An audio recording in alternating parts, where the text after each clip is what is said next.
The Team Never Quit podcast is sponsored by Navy Federal Credit Union. Did you know you can earn up to 1.75% cash back on all purchases when you sign up for direct deposit? Learn more at NavyFederal.org.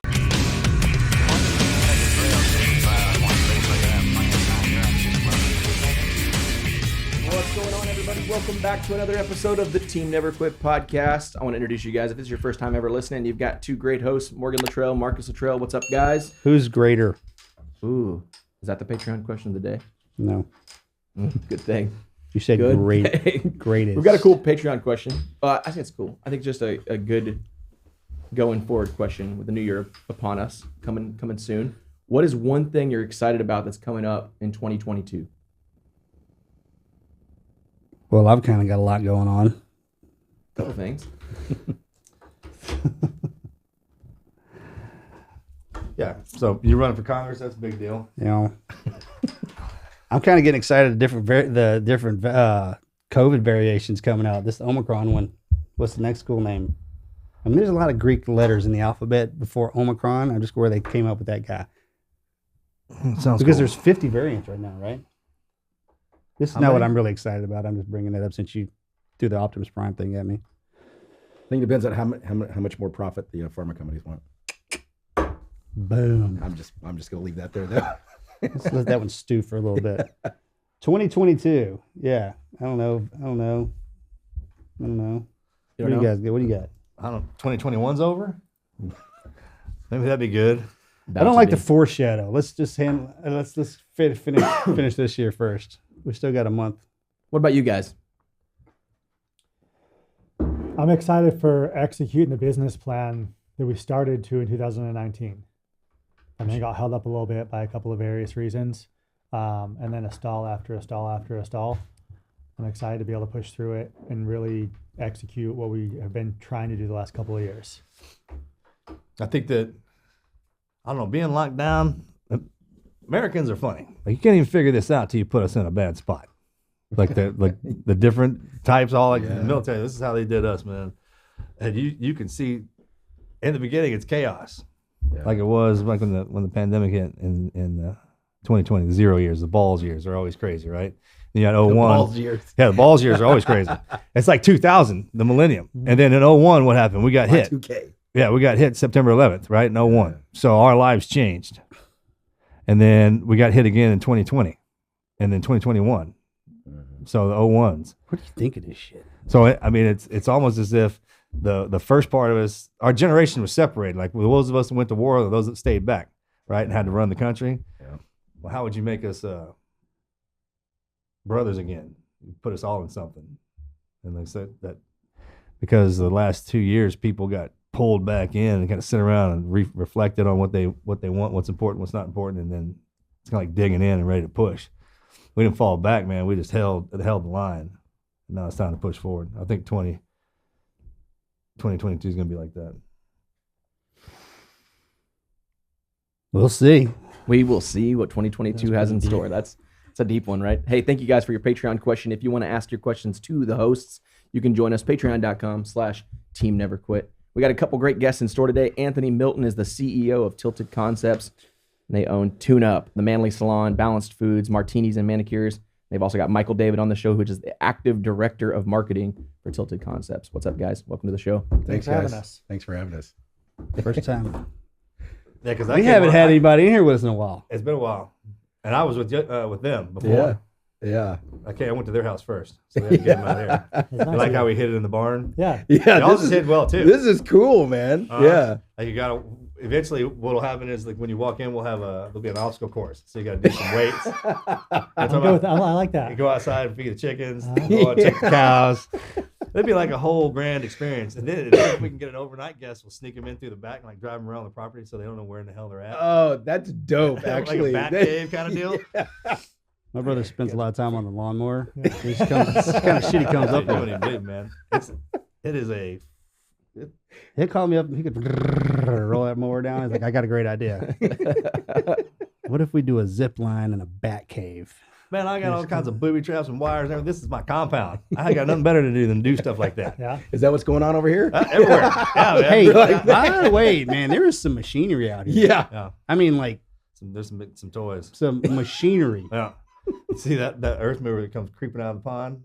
That sucker's huge. That thing has the most wheels on any machine I've ever seen. That thing is crazy. It's got the Bigfoot wheels? Yeah. I don't even know how many there are. I didn't build me a supercross track out here somewhere, so I have to go. I got some extra dirt now. I see that. That's why I said it. We should just build it over there and jump the ponds.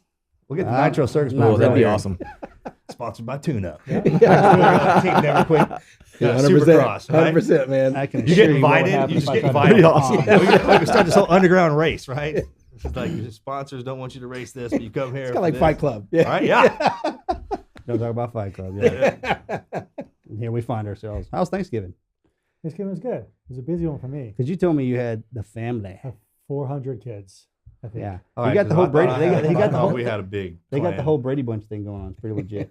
That seems I- like more than a Brady Bunch with 400. I have 4 kids. Oh, My 4. My girlfriend has 3. And then my brother and sister-in-law have 3. So we're all together at my parents' house for Thanksgiving. And my house is kind of unique because half the time there's nobody there. Mm. And then half the time there's 7 kids there. So it's either just a level of insanity or absolute quietness. What are the? What is that? Yeah. What's the age range? 2 12-year-olds, 3 10-year-olds, an 8-year-old, and a 6-year-old. That's a pretty good stack. That's a- until I that's a think you get to the spread. puberty stage, because then once you get one of them through, there'll be another one bounding in there. That's not going to stop for 10 years for me. I got to spread like What that about too, what man. about your Thanksgiving? How'd it go? Mine was different. A little different this year. Yeah. There's Pandora's box. Yeah, open it. Yeah. Explain. I'll be transparent. Going through a divorce. Oh, Oh, wow. Yeah. oh man, And, I thought you were gonna say something. You have to explain that. That's. I'm no, sorry. look, life, man. Oh yeah. You know, and I've got 2 older kids, 15 and 13. My son's the oldest. My daughter's 13, going on 30. Ah, God help me. And then my wife, we have a little boy, 2.5 years old, little Dax. He's little Mr. 15, Personality. 13, and a 2-year-old? 2.5, yeah. Mm. Yeah. Mm. Want me to lay down on the couch?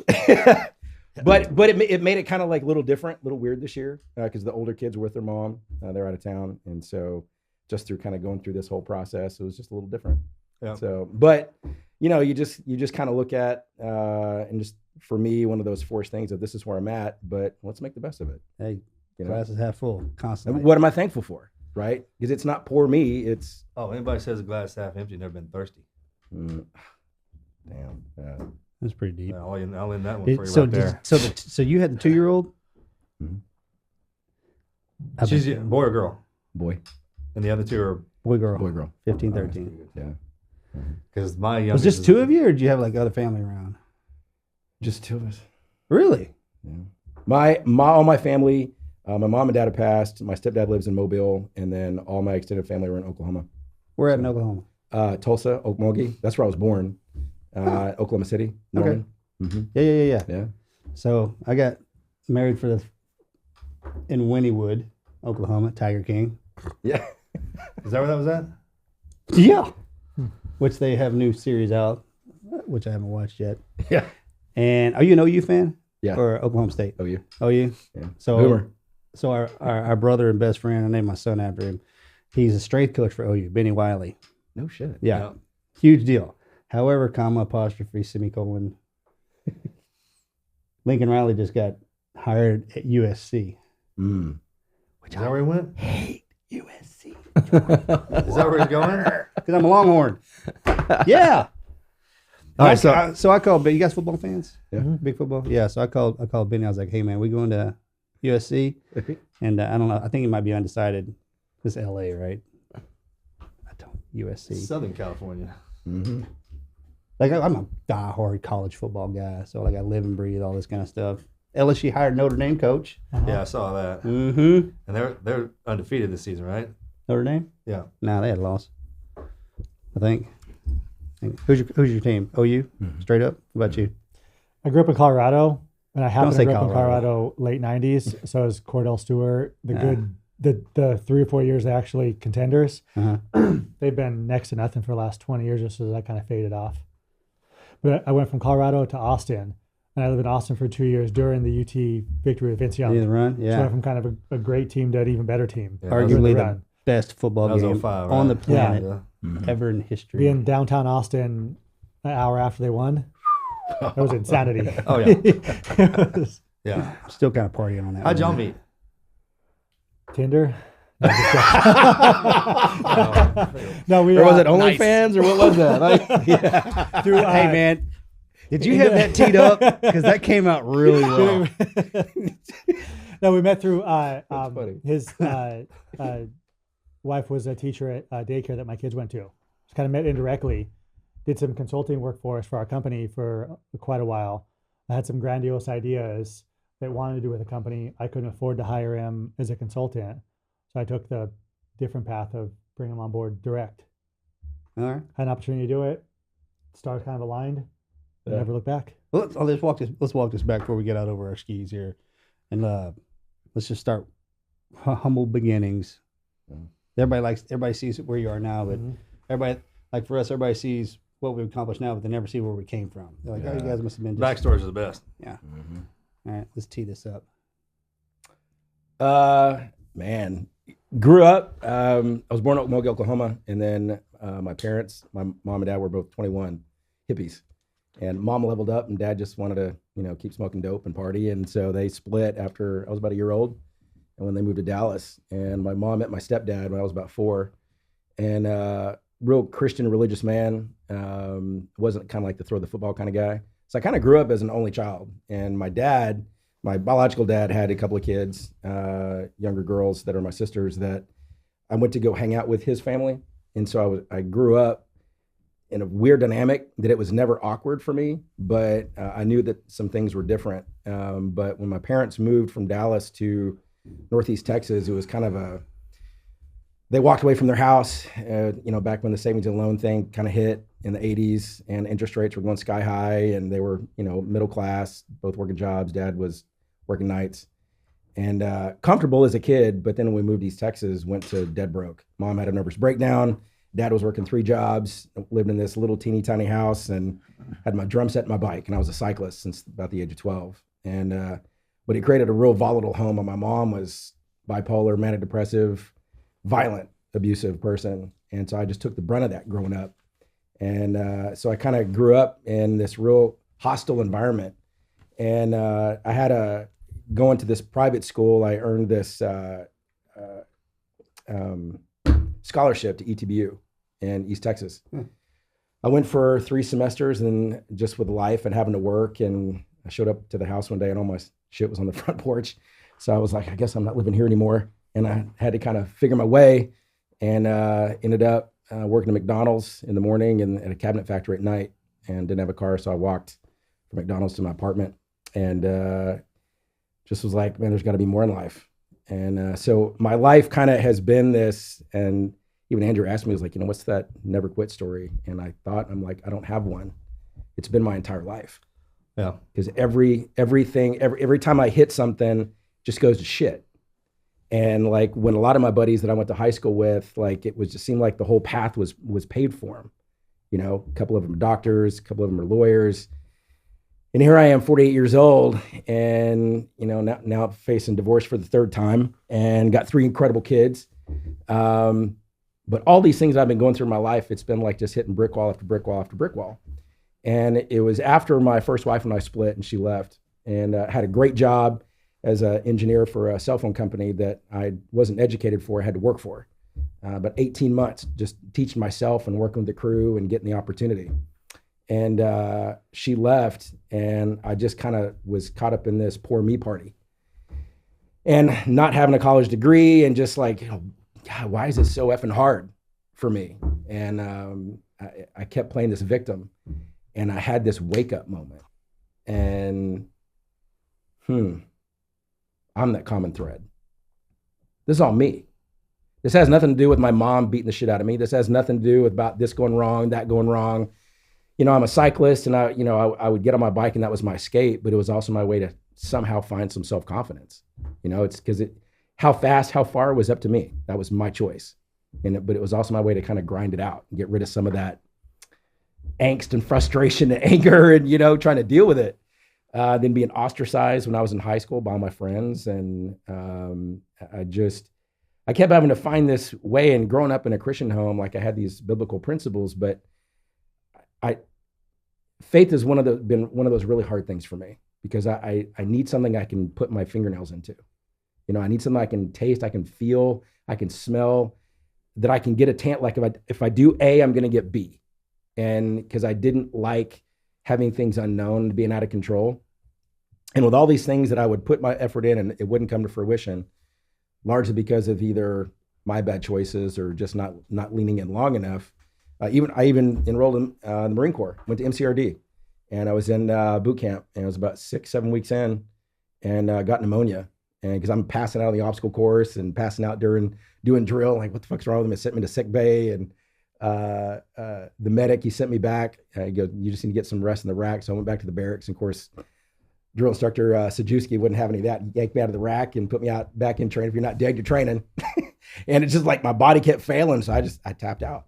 I was like, just send me home. Like I can't. Getting bent left and right, you know, because ended up being a squad leader, and my whole squad's having to pay the price for me, and it was kind of an escape for me to run away from, because I figured, well, maybe this will just be something I can just kind of mindlessly go into and let the government tell me what to do.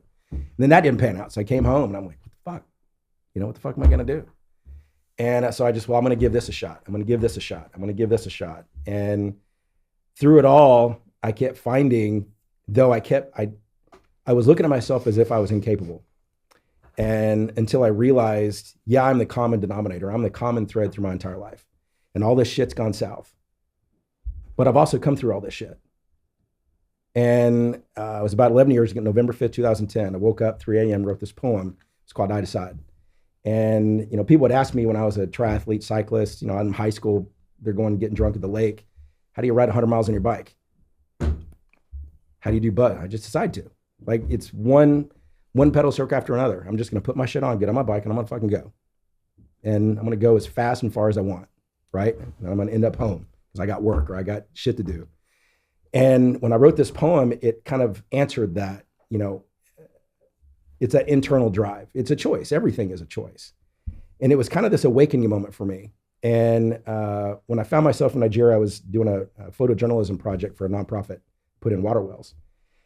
There are two things that happened. I thought, I'm dead. I'm not going home. I got cameras, but I'm here to like do a photojournalism project. And I would document. I had a Go phone you get in Nigeria. And I had one friend that had access to all my social media, gave all my stuff to, including videos I made for my kids, letters I wrote, because they said you have to just prepare for whatever. But you're going to be safe. You'll be fine. It wasn't fine. There was elections going on, crazy shit. Nigeria, it was nuts. My first international trip out of the United States was landed in Abuja. And then that was a shit show through Lagos. And then going through the country on these back roads, I was the only white guy. Ended up in these two predicaments. And like for me to be sitting here right now should have happened. Like I should be dead. I should be eating dirt, growing weeds in Nigeria somewhere. And I had this moment of, I'm done. Like this is it. And I was journaling every day, and I would talk to the video camera as kind of my way to document what I was going through. And I had nothing, absolutely nothing. I was completely paralyzed by fear. And in my journal, I just sat there and looked at it. Because, you know, talk about sleeping when you're cold. Like, you know, I'm sweating my balls off 24/7 in that country during the rainy season, and it looked like I was taking a shower every day. And the only shower I could get was a bucket with some water, taking a freaking whore bath, you know, if I could get some soap. But every noise, I thought someone was going to be trying to come into the room and, you know, try to snag me up. And I'd never dealt with that kind of fear before in my life. And to the point I couldn't even think. You know, does that make sense? Of course. And I'm probably talking to the choir here, but yeah, we've been there. Yeah. And I wrote in that book this quote, and it was several months later when I was putting the documentary together, and I kind of had to revisit it. And it was really hard for me. I remember when I came home, I was quarantined for 7 days, and I never left the couch. I mean, I'm amazed I just didn't piss myself on the couch because I was just afraid. Like no lights were on. And I dealt with a lot of social fear for a long time. Sometimes still I'll get like a peripheral, like it'll just, all of a sudden I'll get overwhelmed with anxiety. And it was never like that before that, with PTSD, whatever it may be. But for about a year I struggled. And a lot of guilt too, like coming from Nigeria and seeing people live and how they lived. And I come home and God, how is it that I could be living in the same time frame space and they have so little. And then I have so much and yet I'm unhappy. You know, I mean, the beauty that I saw in Nigeria was incredible. Some of the basic needs of survival of the fittest. It was mind blowing to me. So when I was putting this whole documentary together, I came across this page where I wrote this quote down, and that quote really kind of, I didn't realize it was going to be my own epiphany that I wrote to myself. And I ended up having it tattooed down my entire spine. And the guy came to my house. My kids got to watch it. It's about 4 or 5 hours of just grueling pain. You guys know what I'm talking about. Spine sucks. Yeah. And it's been that mantra for me because, you know, my uncle asked me one day, he goes, how are you so positive, you know, from all the stuff you came from growing up? I was like, man, I'm just waiting for my nervous breakdown. Like, I'm just waiting for that trigger to where I'm going to end up like my mom. And didn't never happen. He goes, that's because it would have happened already. And it was this wake up moment. So it was kind of this trigger of like, I've been waiting for something bad to happen. Well, it is going to happen if you wait for it. But this quote kind of became my mantra that all the shit that I've gone through, either it's because of how I react or the choices I'm making. So I had to own it. You know, Jocko Willink's talked about extreme ownership, but I never looked at it that way. So how old were you when, or at what point do you, when you're growing up and you realize that the spots that you're in, that it's something that's coming down on you. It's that you were the one that's supposed to be in that spot.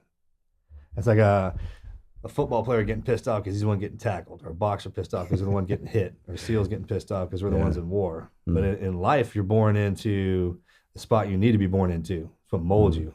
I mean, looking back at look at you now. I mean, how do you get to this part? Well, you had to go through that. That's what makes this. At what point, I mean, when you going through that, you realize, because like I said, it's empowering. It's like, wait a minute, I'm not the one getting hit here. I'm the one doing the hitting. The reason I'm taking all this is because I'm going into that. And that's your life. Yeah. That's the one you decided that for yourself. I've told people like what you said. It's like, hey, look, if you find yourself in a shitty situation for a very, very long time, take a hard look in the mirror. Yeah. The person looking back at you is probably the problem.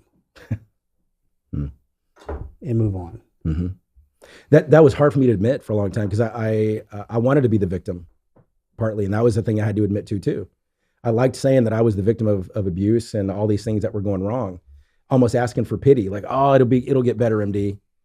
No, that is not, you're not going to get respect out of pity. The fuck am I doing? I need to quit listening to all these people pandering for attention and validation and go, no, motherfucker, you got to own your shit. You're in this position because of one of two things. You either made a series of bad decisions that led you here, or you just didn't react correctly. Fix your shit. I have it in my office. It says, own your shit. And I need to add the second part, fix your shit. Because even working together and, our teams and our staff and everything, it is not his responsibility to make people happy. It's a mutual decision. You give me a place of employment, you're going to pay me this, I'm going to do this for you. But it is not his job to make people happy. But when people put that on him, that's not his job. That's a personal choice. Happiness is a choice regardless of conditions, right? That's right. And that quote for me became that one binary thing that I always refer, it's my compass. And it's when all else fails, I won't.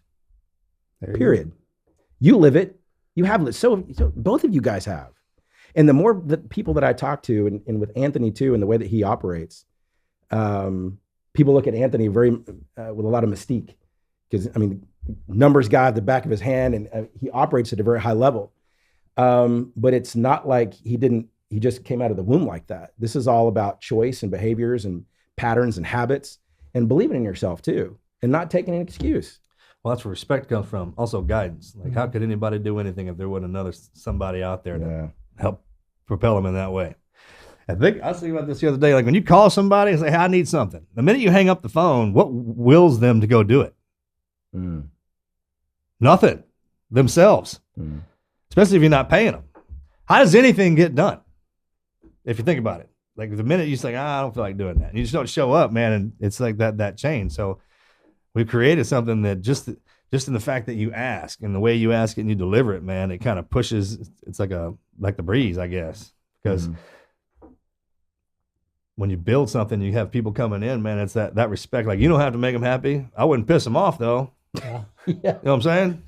So it's that's why teams are so important with us. Like, we go through the hard stuff. If you're a fighter and you're in that stuff, that breeds a team like can't believe. Yeah. You want to know if the loyal, man, that's hard times flush the chumps, that kind of thing. Yeah. It's not a downturn or anything, man. It's just shifting gears and going down into the valley. Some people like that. Anybody who likes off-roading or doing anything, man, they like getting dirty, muddy, and beat up. But the minute you start, you look at it as that it's happening to you, or wait, no, I jumped into it. We're happening together. And that's kind of how we had to do it. Because every time we turn around, somebody trying to kill us. Well, let's bring you in this conversation, and then we'll bring it together. How the two of you got together? Yeah, I have a great family. My mom grew up a huge Irish and Italian family, Southside Chicago. Nice. One of my great uncles Cops and firefighters, or one of my great uncles drove for Al Capone. Oh, mafia. Plumbing pipe fitters. yes. Plumbing pipe fitters built the Sears Tower. Nice. My hard dudes, man, back in the day. My dad grew up a huge family, one of 8 kids in Boston. Southie? Not quite Southie. My grandfather was accountant for the mob. I don't think it was the mob. Not that I'm aware of. Whitey Bulger. He might have been. Who knows? So they grew up Medford. Okay. So it was not quite Southie, but a huge English and Welsh family, one of 8 kids. They met in the Navy. My dad was 2 years older than my mom, so he was in the Navy. They were both stationed at Point Magoo in Oxnard. So they met there. I was born in Oxnard. Is that there anymore? I don't think it's there anymore. I don't know. I don't think so. No, I got rid of that one. So I was born in Oxnard, California. Both my parents were discharged from there. Dad was a union electrician. He runs our construction division now, but he was a 25-year union electrician. So we moved from California to Nevada to Colorado, where we settled in a town called Pueblo, Colorado. Pueblo. Pueblo. Pueblo. Yeah. Beautiful, Beautiful, man. It's been 100,000 people for the last 80 years. It's never going to grow. It's never going to shrink. It's awesome. the exact same. It's old steel mill town. Yep. There's more Medal of Honor winners that were born in Pueblo or live in Pueblo, I think, than anywhere else in the country. Because steel comes out of there, right? Steel comes out of there, and it's just, a Some lot of hard it's dudes, man. and a lot of See it's what I did there? heavy. A lot of it's second, third, and fourth generation That's gotta be immigrated a from guy, Mexico. The family Sure, kind it's of immigrated up to Albuquerque, then to Pueblo, and kind of settled there for the steel mill jobs. It's a decent town. Grew up there. It's kind of a blue collar family town. Let's take a second to thank our sponsors over at Green Chef. If you guys have not heard me talk about Green Chef before, let me tell you about them for a second. Green Chef makes cooking easy so you can spend less time stressing, more time enjoying delicious home-cooked meals. They've got everything for you. You can avoid the grocery store, okay? They save you time by taking care of all your meal planning, your grocery shopping, and most of the prep for you week after week so you don't have to. And the reason I love this so much is, as a busy professional, sometimes it can be super hard to make sure that you're eating the right things, making sure you're doing the right grocery shopping. Maybe you want to get kind of experimental and try a new recipe. Well, you got to keep up with all that. You got to do the grocery shopping. You got to do all the things that go into making that meal. And then you've got to do that every single day. Because if you don't, you're going to end up eating bad food, poor decisions. You're going to end up doing the fast food drive-thrus, that kind of thing. Green Chef has options for every lifestyle: keto, paleo, vegan, vegetarian, fast and fit, Mediterranean, gluten-free. So if you're looking to make healthier lifestyle decisions this new year, then I'd say that Green Chef is the place to go. I know for me, I've been trying to eat right. I've been trying to do my breakfast smoothies in the morning. And then for lunches and dinners, I've been trying to do kind of the more meal prep thing. And for me, that kind of just can be like a little bit tedious and it's kind of a pain in the butt. So then when I get home, I open the fridge and there's a Green Chef bag waiting for me to cook an incredible meal. That right there really simplifies things for me. And they want to hook you guys up too. So go over to greenchef.com/TNQP130. Use our code TNQP130. They're going to give you guys $130 off plus free shipping. That is greenchef.com/TNQP130. Use our code TNQP130. You're going to get $130 off plus free shipping. Green Chef, the #1 meal kit for eating well. My dad was a union electrician, so it's kind of liberal leaning.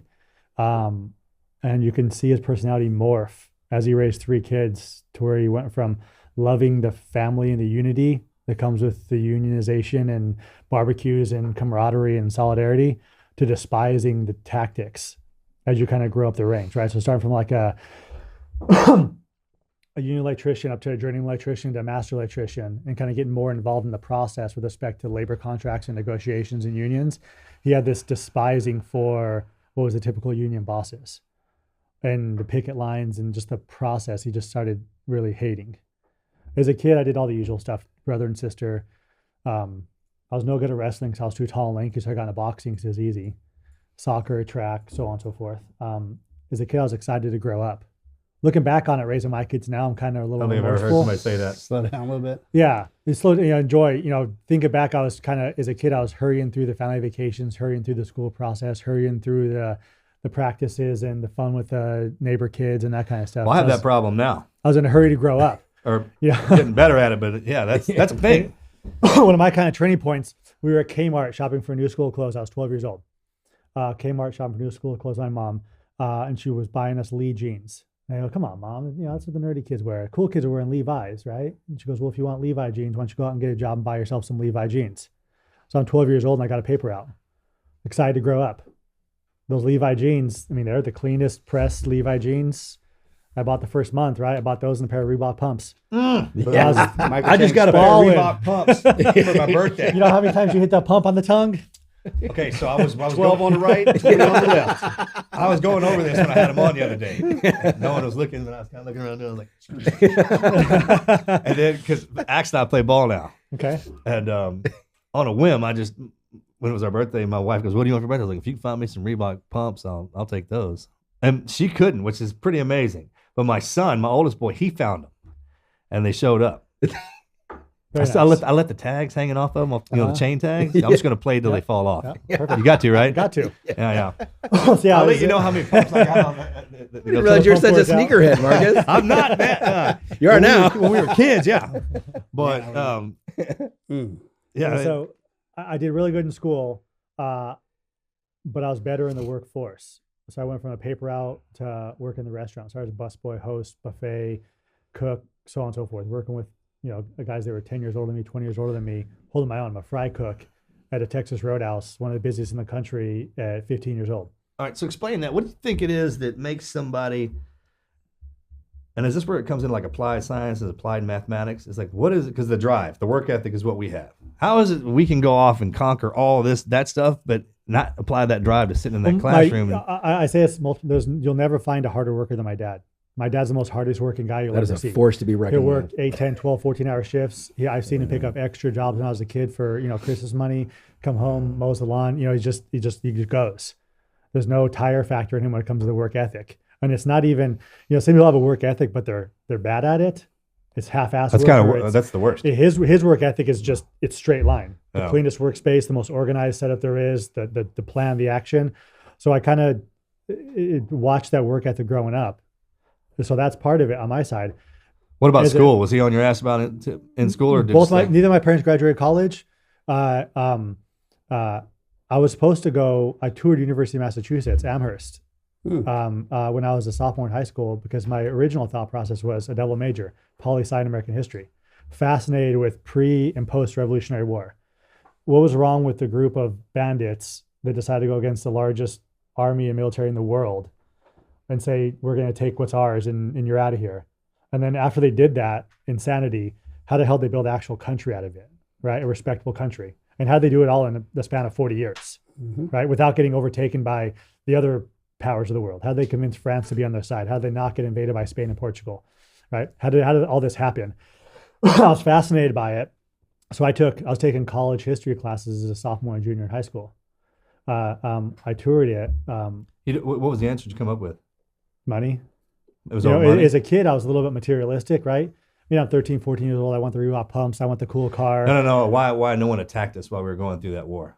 That's a lot to unravel there. version on that one. I think because just Well, Britain Americans did are in crazy as 1812. shit. They kind of No one regained would- themselves. They came back Yeah, after they us. would know what to do with us. Yeah.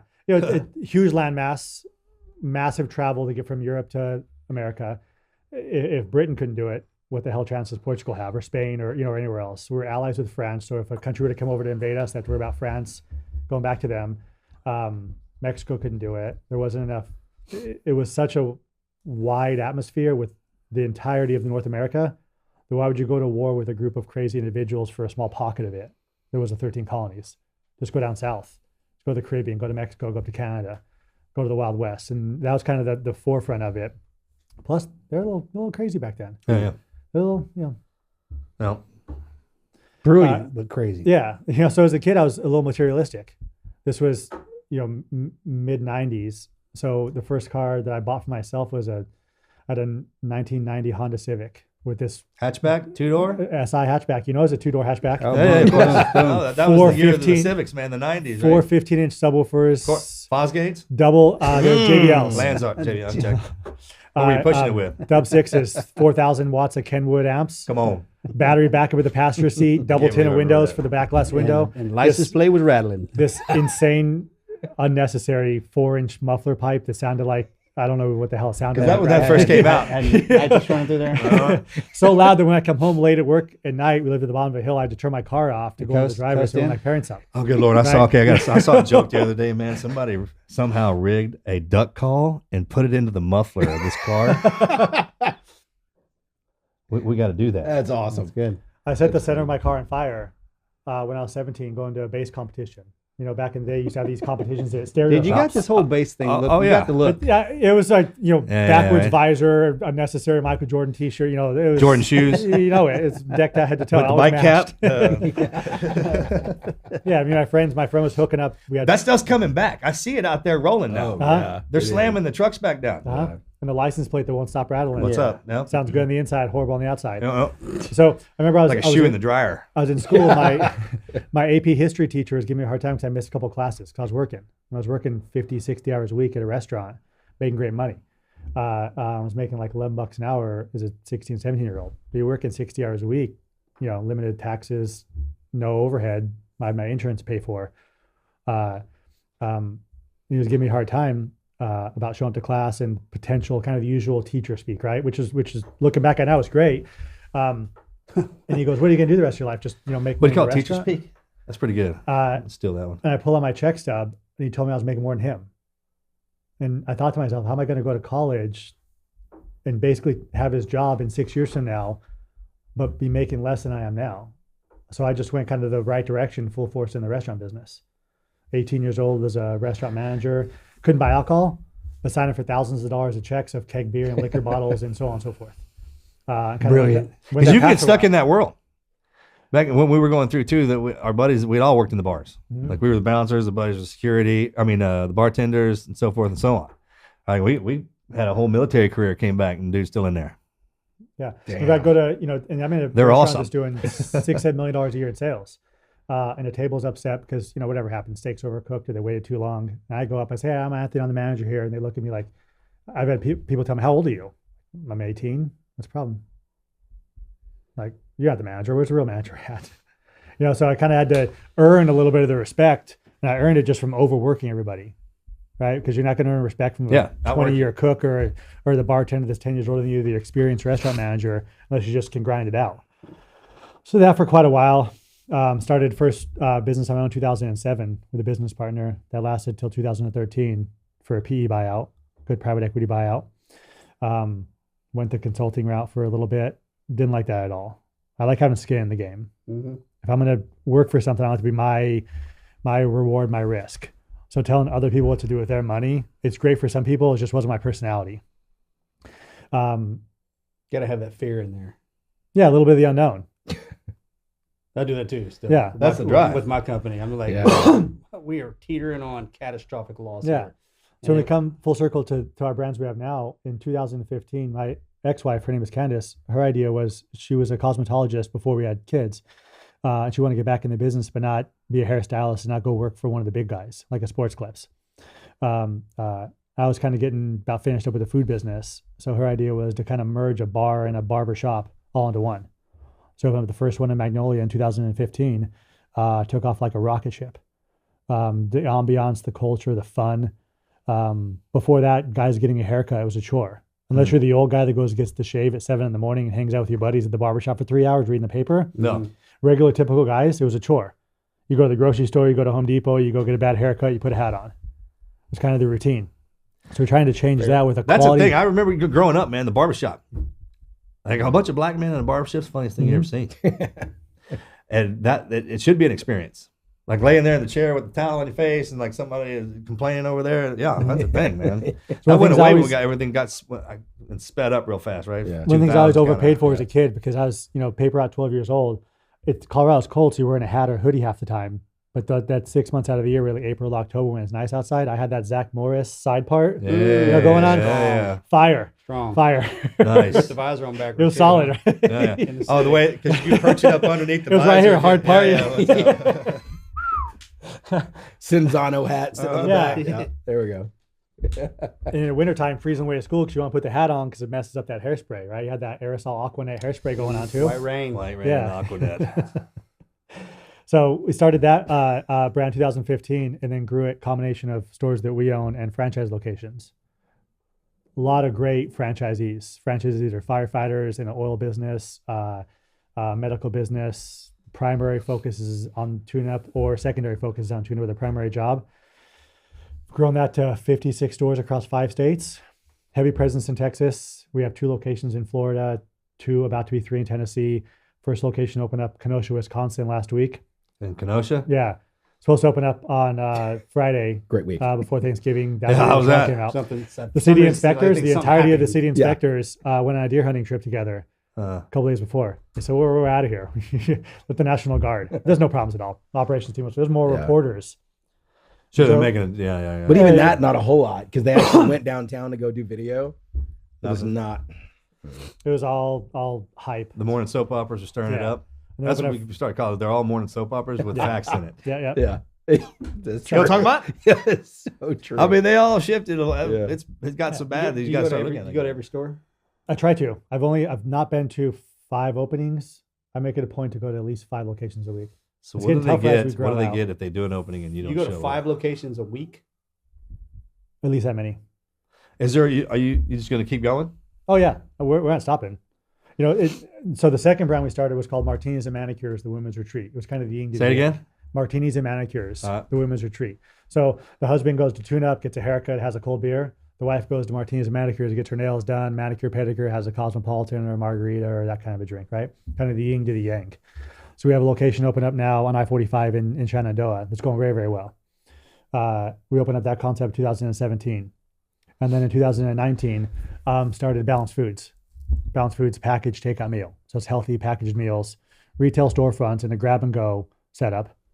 If you want to grab breakfast, lunch, dinner, snacks, something that's easy and convenient and healthy, full online ordering. We do nutritional consultations for people looking to get specific results, gain weight, lean down, lose weight, diabetic, high cholesterol, that kind of gauntlet. We have 6 of those locations open up, 5 in the Houston area and 1 in Tampa, Florida. Are all the stylists psychotherapists? I mean, that's all you need left, man. That thing's It's a got prerequisite. everything. Yeah, right. That's like the stylists and doctors. They can I treat keep you. telling MD we need our own reality TV show. Yeah. I told you this yesterday. Well, it's probably I couldn't- coming. Don't worry The things about that it. happen, we couldn't script. You can do one. Anything you can do one better. at every shop. Yeah. Excuse me. Every shop, Yeah. every day. We can do it at the store level, you know, and it's of course you have kind of some Oh, of the, sure. the That bad would be drama stuff that awesome because happens, what right? happened then those stores would, once you see who's what and where they're at, Yeah. then it'd be like, man, I got to Gotta go. be, I got to go every see one that. of them's got a different Yeah. I mean, I'm You looking know at you you help us got out some with that. characters out there. meanwhile, in Meanwhile. Florida, Yeah. So, you know, well, I'd circle back to the beginning with the question on executing the business plan 2022, where I was in 2018, 2019, going through building a business, raising 4 kids, going through a divorce. My ex-wife is business partner of the business still today, and we get along very, very well in a business partnership, better than we did several years before that. But I just became laser and methodically focused to where I created this massive Excel sheet that went through what was supposed to be our entire growth plan of 2020. At the time we had 40, going into 2020, our first location for Balanced Foods opened January 5th, and that was our 48th store. And I had the plan to go from 48 to 96. On the week we'd open each store, the exact market, the franchisees lined up. It was just unbelievably methodical. The team built for it because we do in-house construction, in-house marketing, in-house IT. Everything's done in-house. So if we're going to try to double the size of a company and go from 15 million in sales to 30 million in sales in a year, it's got to be a very, very I'm sorry. organized So everything's plan. vertically integrated inside this business model. Yeah.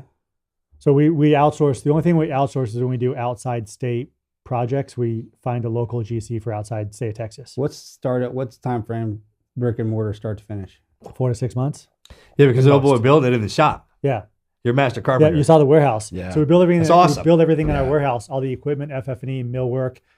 It has to come out of while there the too, right? subcontractors That's doing the cool. trade work inside, HVAC, electricians, plumbers. But you're not standalone. You're usually in a strip Yeah, we're in center. a typical retail center. Okay, so it's probably already ready to Yeah. go. Or Well, being usually built. we go into what's called a cold dark shell. It's a concrete floor, metal studs, and a roof. You just outfit it. And we have to tear it apart and make it our own. So what, somebody sending you that?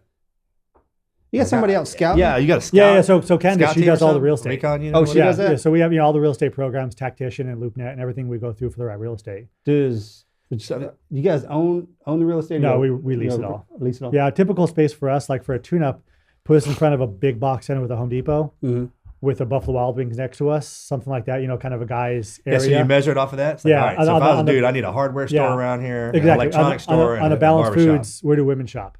Yeah. Right? Target, Home Goods, that kind of stuff, right? So we kind of traffic flow. You got the whole Walmart model. Next to a Yeah. gym. Gyms are great for Balanced Foods, yeah. So, I mean, our plan is to take what was supposed to be laid out in 2020, which we executed through the pandemic. We grew from 48 stores to 63 the last year and a half. So we still grew through the pandemic, but execute that business plan this next 12 months. And our goal is to pass 100 stores by the end of 2022.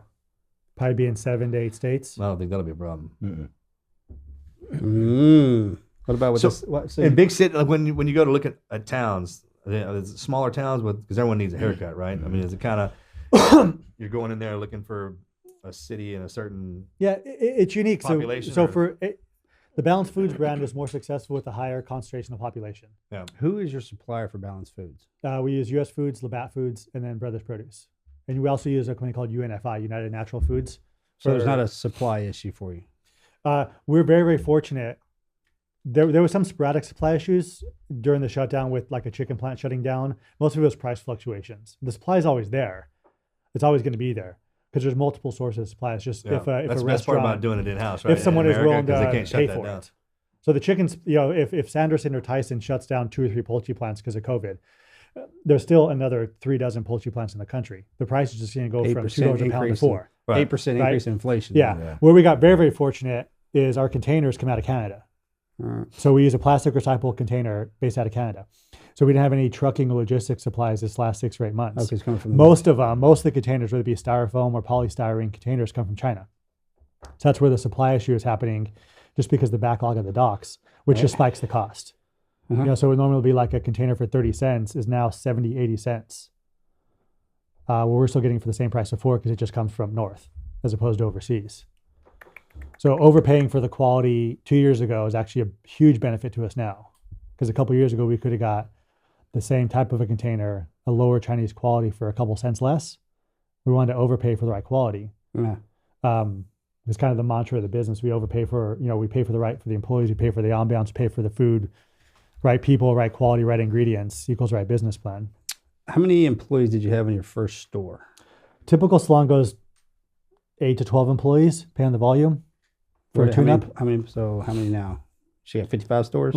Company-wide, we have 63 stores. So company-wide, there's 684 employees between corporate employees that are ours for our stores and franchise employees.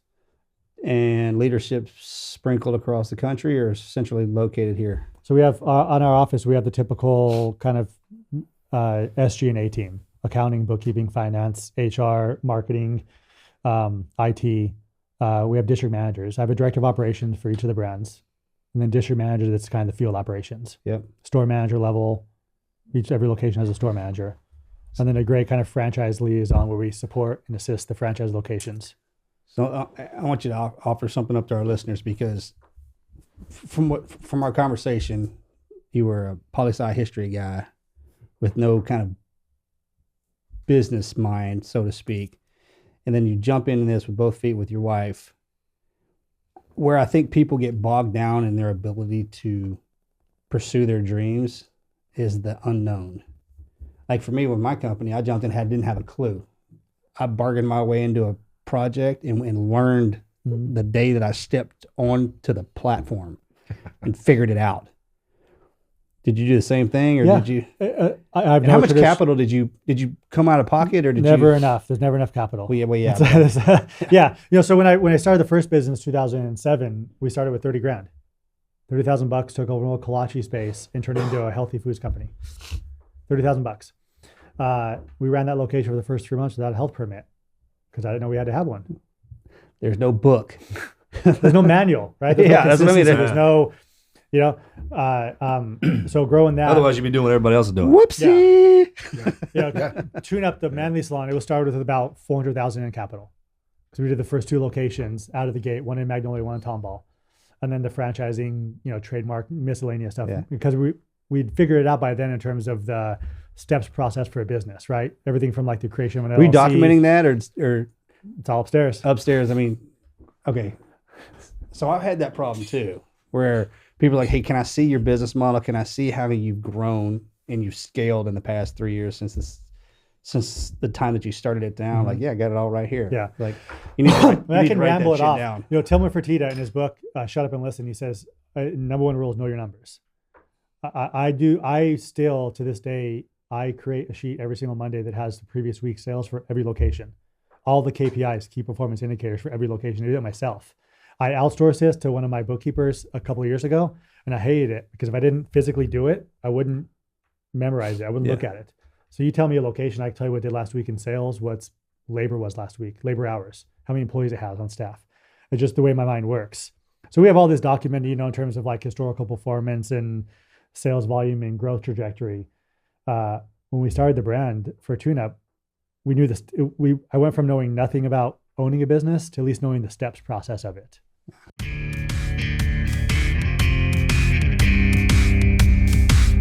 We are supported by Truebill. You guys, do you even know if your ex-girlfriend is still using your Netflix account? Or maybe you've got a credit card on file for some old subscription that you forgot about? How many free trial subscriptions end up costing you hundreds, if not thousands of dollars long after you forget to cancel? Fight back against scammy subscriptions with Truebill. Truebill, for those of you guys that don't know, is the new app that helps you identify and stop paying for subscriptions you don't need, you don't want, or maybe you just forgot about. On average, people who are using Truebill save up to $720 a year because companies make subscriptions hard to cancel. Truebill makes it incredibly simple. Just link your accounts and Truebill will cancel your unwanted subscriptions in just one tap. And your Truebill concierge is there when you need them to cancel unwanted subscriptions so you don't have to. Now, this is the thing that I like the most is that you've got that Truebill concierge. I actually had this crazy, stupid subscription that was costing me $20 or $30 a month. I can't remember the exact amount, and I could not figure out how to cancel it. I had gone to the website, tried to create an account, I did all these things, and it just never worked out. I got Truebill. The concierge asked me some information. I gave it to them. Boom, just a few weeks later, they got it canceled on my behalf. I don't have to think about it anymore. They saved me some money. Truebill has over 2 million users and they have, creation of an LLC, bank account establishment, the logo and trademark, negotiating a lease out, architectural plans for the build out, that kind of stuff, right? You sold any of them yet? Or you just franchise? We have 18 corporate stores and the remainder are franchise locations. So has anybody tried to partner with y'all into your shop? Like a tune-up and a coffee shop? We do. So each location has a full bar, and we do free, free alcohol, right? So that's kind of so we do a lot of. Ours does too. Yeah, I get what we go to. What we really do is local breweries. That's So right. there's a ton of local breweries. So each location will partner with a brewery in the area, cross marketing, promotion, bring their beer in. That's good. Huh? We give it all away. Our product for the tune-up, main product is a company called Billy Jealousy, which is a great company for beard oil, shampoo, conditioner, In Dallas. hair product based out of Dallas. What's it called? I'm in the market for some Billy more Jealousy. oil. There's some good. I tell Good you product what, line. the Really new good. generation of entrepreneurs, like our generation coming in, the tune up. What a great idea! What a great concept. Tune up, right? I need a tune up. Guys say that all the time, right? Mm-hmm. Some of the marketing out there for those soaps and stuff that they're inventing, like not because there's the soap that you see in the hardware store or the stores all the time, and then these guys are coming up with it, man. It's something. Yeah. It's sky's the limit, kind of. Manscaped, the new razor for guys, right? It's called Manscaped. We got 'em. soft tip edge, right? That's some good marketing. Hey, I think I have their underwear on right now. I'll tell you a story about a marketing thing that we were going to do. So this was July 2020, right? Coming out of the pandemic, we opened back up, sued the governor, sued the attorney general, the state of Texas, forced them to allow us. I kind of say in quotes because we allowed ourselves to open back up on May 1st, getting back in the routine of business. And then in July of 2020, we'd had some sporadic stores. We do a lot of giveaways. So we do like a raffle contest for all of our VIPs. Or if you do like a product incentive contest, you buy a bottle of shampoo, you get a ticket to a raffle. We give away a Arctic cooler or something at the end of each month, right? Kind of incentivize the customers to get involved with the store more. No other barbershop does that. I hope I'm not giving away any trade secrets here, but it's pretty successful. We had some locations that branched out and worked with local gun shops and give away a gun. So they didn't actually give away a gun, right? They didn't actually give away a gun. What they gave away was a gift card to the gun shop. Has one of the trucks ever been auctioned off? What was that? Can you win one of the trucks? Yeah, the orange one. We'll do that one next month. We have a 1946 Ford F100. Orange, huge tires. It doesn't run. We have to tow it. Got to get on that. The one that's parked out in front of the shop? Yeah, you see it? Yeah. So we had some sporadic stores that would partner up with a local gun shop and do a gun giveaway. So they advertise, for a raffle or sign up for a VIP this month and get entered to win a 9mm. It's a gift card, right? So we don't have any liability and there's no guns in the actual shop. So the thought process for us for July 2020, coming out of the pandemic, 4th of July, Independence, our customers are pretty red, white, and blue. We're going to do it company wide. And we're going to give away 9mm, partner up with a gun shop. We're going to do it for all at the time. It was good 40, Lord. Did you have tune-up engraved across the slide? 44 stores. So we partnered up with them. We were going to get it for a couple $100 a piece and do this huge gun giveaway, July 4th, Independence, hoorah promotion. Did you hear what I said? You didn't have tune-up across the top of that slide. Because every time you have to pull it up, like this dude needs a tune-up, right? So we had the whole plan ready to launch, right? And we launched the marketing plans middle of June. Is kind of, the hard stop deadline for a monthly plan is the 15th of the previous month. So we have enough time to get materials out. And then everything happens with the race riots and the re-shutdowns and the so on and so forth. And we had to scrap the entire plan. Because we're talking about, we had 2 of our stores broke into inside of Houston when they're doing this was the George Floyd and that kind of whole issue. So we could have quickly been branded either the red, white, and blue company that's doing good by the community and raffling off some guns, or the company putting 59mm on the street during race riots. So we opted to scrap the whole plan. Err on the side of caution. Yeah. So that was unfortunate. We kind of scrapped that. We'll do it this coming year, though. It'll be a fun promo to do. There's time for everything. Yeah. People are fired up. That's the way we are. Hey. Yeah. That's the thing. Trying to think of some other cool stuff you get away with a man shop, like tires. Go all day with that. Make it like at a hardware store. What was that joke? When the kids came online, I was like, I wish there was a baby daddy hardware store. I got to go in and get the Beyond board and my chainsaw and whiskey. Yeah. You know what I'm talking about? Like auction off, because that concept you guys are brilliant. It's like, man, what do guys like? We don't have it here, but we got it for you. Yeah. Everybody that comes into a tune-up, they love it. They absolutely love the concept. They love the experience of it. And every shop, the staff is so ingrained with the local community, whether it's a franchise location. I mean, they live there, they work there, they employ people that are from there, and they become threaded because it's about an experience for guys to come and not just come and get a haircut and you're churn and burn and you feel like cattle and you're being upsold every time you walk in to try to get the next new fancy hair product. But it's come in, have a couple free drinks, relax, sit at the bar. If there's a little bit of a wait, cool. We're going to throw probably some inappropriate jokes or, banter back and forth, got Chive TV and stuff going on. And it becomes its own culture inside the walls of a tune-up. And when it pops up and there's a grand opening and Anthony shows up, the franchisee's there, the staff is there, it's a place you want to go to. So a lot of our VIPs, they'll come and just want to hang out for a bit. I didn't even get a haircut. They just want to come and see their people at tune-up. I walked in there that day, man, and a bunch of the football players go in there to get tuned up, right? And I just kind of sat back and listened to them talk. I forgot what it was like. That was our first, high school, going to the barbershop right before all the game and all that stuff like that. It's part of it, man. It's routine. Yeah. Because you're getting ready for the after party. If you win the game, you're all good. Yeah, you all cleaned up. Land one of those in the stadium or like some high-rise corporation, or you guys got your own driving service? Not yet. As far as for what? Well, if you're going to go have a couple of drinks. Somebody's too blitzed, you got a driver there? Like in a tuxedo? It like drives you in the truck right there. In a 20-mile radius, we're going to show up in the truck and grab you. We do what's called a VIP night. And we do them, each store does them about once a quarter. So a VIP for us is someone that's on a recurring payment. It's between $75 and $120 a month, depending on what you want. Straight shaves or just haircuts and so on and so forth. We buy you a bottle of liquor that's your choice. You tell us what you like. We put it on the shelf for you. Kind of like that steakhouse wine locker feel. Yeah. You get to skip the line, bunch of perks. And once a quarter, we do a VIP night. We had comedians come into a tune-up. We do beer pong tournaments, poker tournaments, and then it's just kind of like a frat party. We have Uber on standby pretty much. Yeah. So you can go in there and come get the hacked next up morning and get your hair hacked up, right? Yeah, there's a dozen customer cars still in the parking lot. Oh. So it was a fun night. That's a great Yeah, it's a fun concept, brand. man. How'd you guys come together?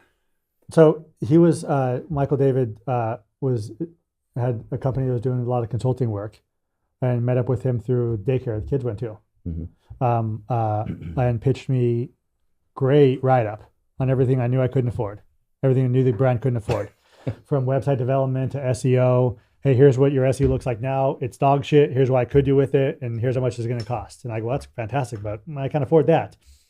And kind of kept pitching and never quit. He just kept, and there was an opportunity where I needed to expand the marketing department.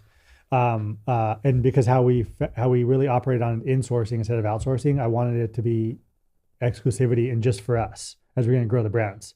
So came together, and he jumped on board as director of marketing, really free reign to kind of take what we had done, which was a lot of grassroots paper print and Facebook, and really develop it into this multi-tiered marketing department that has SEO optimization, website development in-house, e-commerce for Balanced Foods, apparel and t-shirts, store design on the interior thing, monthly promos and rollouts, really from kind of a scrappy, I'm kind of a ready, fire, aim type of guy sometimes, especially when it comes to marketing. Hey, the store's slow, grab some paper stuff, let's go to Home Depot, talk to some guys, they'll come and get a haircut, right?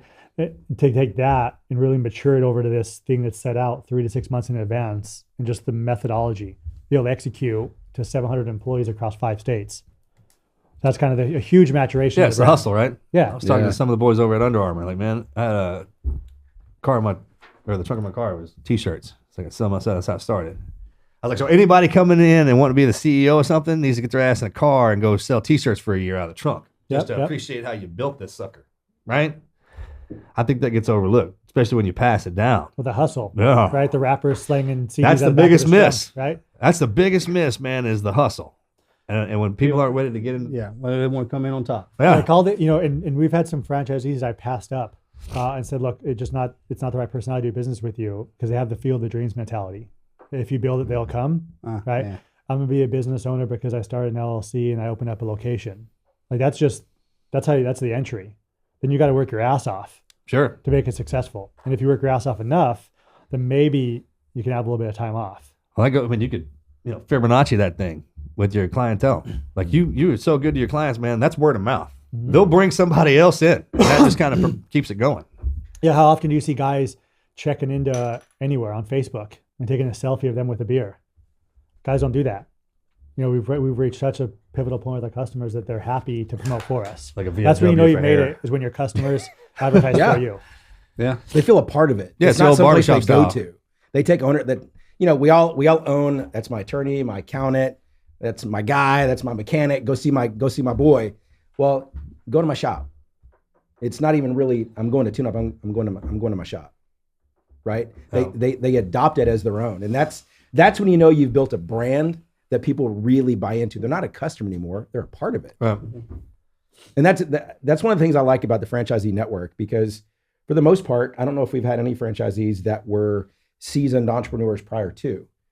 Some are first responders, they're in professional medical sales, whatever they may You be. teach them all that? I mean, if Yeah. it's like, hey, I just wanna- We take care of, on the tune-up side, 56 stores. We take care of 13 to 14,000 customers a week, have for the last 6.5 years. just like, hey, I got 6 this to 2 going months. on. What do I need to do? I don't have a cosmetology license. I've never once cut hair. Never once cut hair. I can't do it. I'm not allowed to because It's it's like a scrappy cocoa thing. Like, Yeah. I know. So of course we have, the full, we have the full operations manual.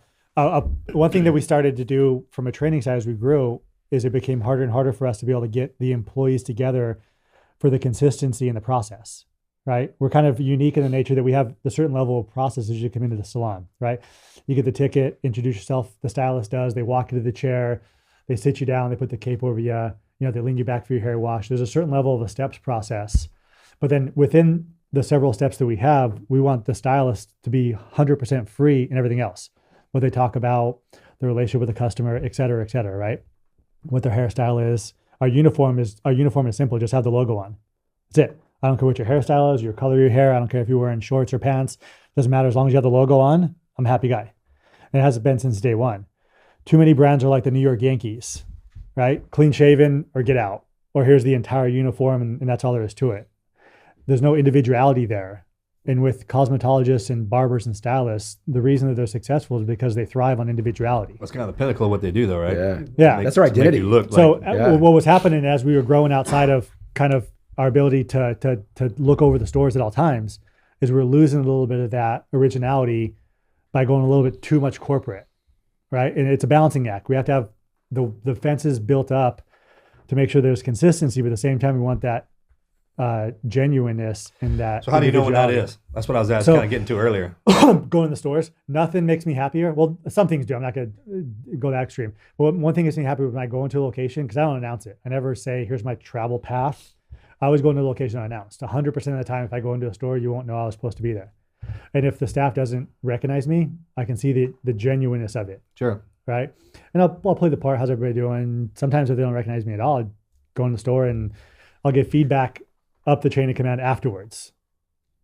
And then that's how they know if the store is doing great or if it's not doing It's like great. an undercover boss thing. Kind of, yeah. Yeah. You know, besides the data on paper is great because it doesn't lie. It tells you black and white if a store is doing good in sales, bad in sales, good in, in labor percentage or bad in labor percentage, up in customer count or down. But being in the store is the culture piece. How did you figure out or negotiate the percentage points off of the cut itself? For the franchise agreement, we're at a 5-1.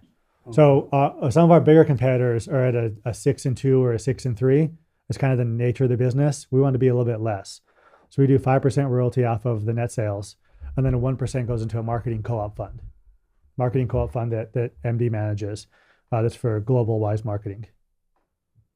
So it's less. One of the kind of sales tactics is our franchise royalties are less than the competitors.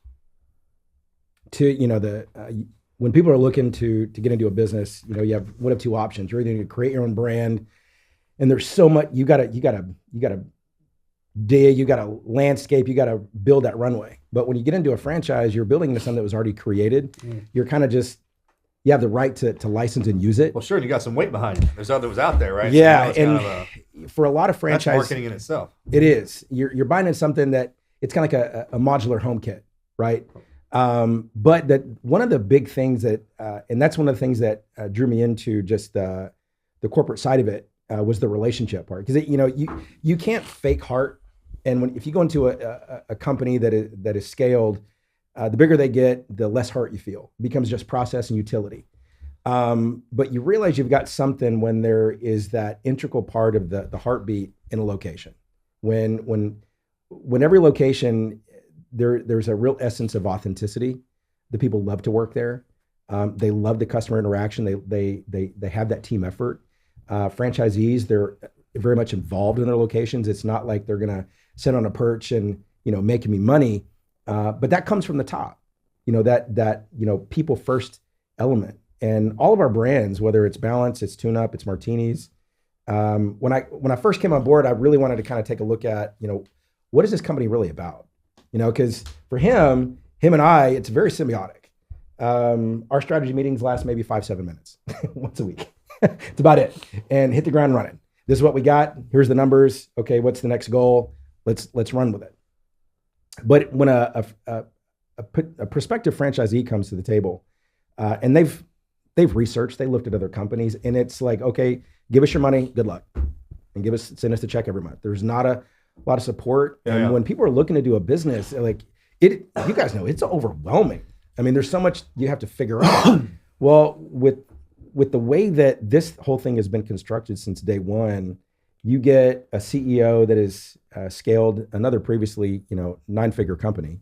You've got people within the corporate team that have so much experience bringing to it that these franchisees, as new business owners, they have this support system every step of the way to help them through this process from the LOI down to grand opening, and then beyond that to help them be successful. And that so when you're doing your own business and now you're on the hook and now you've leveraged some of your assets and you want to open up this business because you want to live this American dream, that's scary as shit. Even trying to hustle t-shirts out of the back of your car when you just leveraged, $500 on t-shirts. My God, I hope I sell them. or I just got my demo tape, hopefully I can, get some visibility, but the support part, and it's, the weekly calls and the meetings and the communication and the help. And it's a little off, but it's a family. One of the things that's frustrating to me on the franchise business, doesn't matter what, concept agnostic, but the franchise business is there's the sales pitch to get you to sign up for the franchise agreement. You write a check, you're allowed a territory or an area to do a franchise. And then there's darkness until opening day. There's some franchisor support, and then it's kind of a royalty deal. Yeah. And there's this massive open space. It reminds me of the first business I started. You don't know what you don't know. So I didn't know I needed a health permit. I didn't know I needed an LLC set up. I'm running stuff from my own personal bank account, right, for the first 3-4 months. I didn't know about liability protection or insurance for it or workers' comp, because I've always worked for somebody, but now I'm going into business ownership, and there's this huge wall that's built up between working and being the owner of a brand. So what we developed was this program that we step the franchisees through the process. So we've had franchisees that have nothing to do with any of the process. There's just check boxes we use for everything, right? So from site area development agreements to site selections to letter of intents to the leasing to the LLC creation to the SBA loan if they go that route, or a cash basis, to the architectural plans or the construction contract, permitting, the construction timeline, hiring, recruiting, the initial marketing, the grand opening team, the opening day, and then post-opening support. We quarterback the majority of that for them. And one of the questions I ask them is, in this process, what is it that you want to do? Because you can do that, and we'll handle the rest. What that allows them to do is they don't have to become a real estate agent. They don't have to become an architect. They don't have to become a general contractor. They're not worried about getting contractor bids. Yeah, sure. And you want them to do well. They don't have to learn all this stuff, right? A typical, one of our competitors, I won't say the name, but in their franchise disclosure document, their timeline to open is 8 to 12 months. Ours is 4 to 6, because you don't have to have that learning curve as a franchisee to go and figure out, okay, I need to go find an architect, Get bids, make sure. I have to find 3 general contractors and get 3 bid, all that. It's a huge pain in the ass. Work with the bank, work right? with the city. How do I even submit permits? One of the most frustrating things for contracting across a large swaths of land is the different regions have different permitting. So we go Montgomery County, it's a walk in, walk out permit. But we go on the other side of Montgomery County, like Kingwood, Harris Kingwood, County. it's City Houston Direct with 18 inspections. Yeah. Right? How would you know unless you've done it before? So it just becomes highly frustrating. It's stonewalls. It increases costs. It decreases motivation. So quarterbacking that for us really helps out in the forefront, set the franchisee up for success at a faster pace. Yeah. You got a company that travels around, does everything for you, one that you just kind of plucked out, or you we have our own in-house construction company. Yeah. Does the majority of the work. We have a single architect. That's one of the few things we outsourced was the architectural. One single architect we work with that's done every single one of our plans. As an architect, for example, usually takes 5 to 7 weeks to submit what's called a city ready set, a permit set of plans.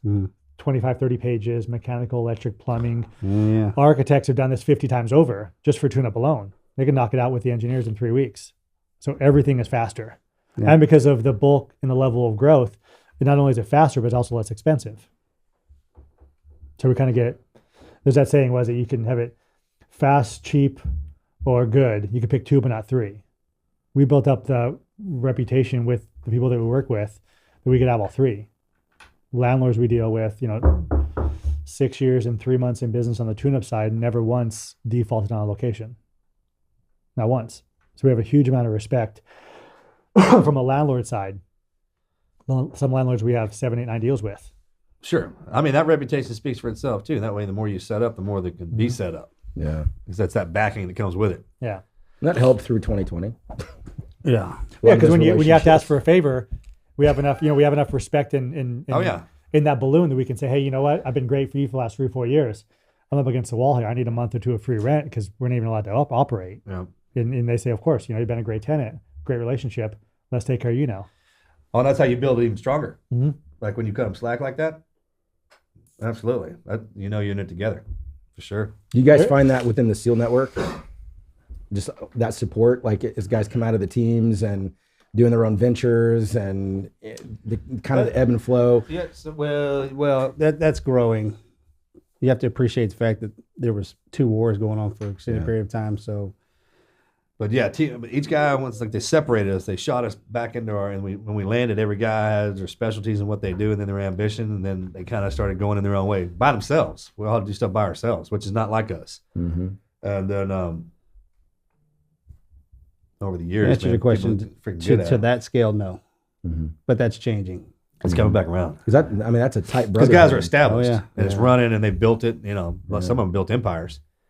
And now it's not a matter of them having to hustle to build it. It's built. Now they start. There's organizations back. that are created by our community now that when guys are transitioning out, there are processes and billets in place to go to any Ivy League school in the country. Wow, no kidding. There are Fortune 500 companies sitting with job opportunities that the resume comes across their desk of 4 or 5 team guys getting out. I'm like, take a look, which ones you want.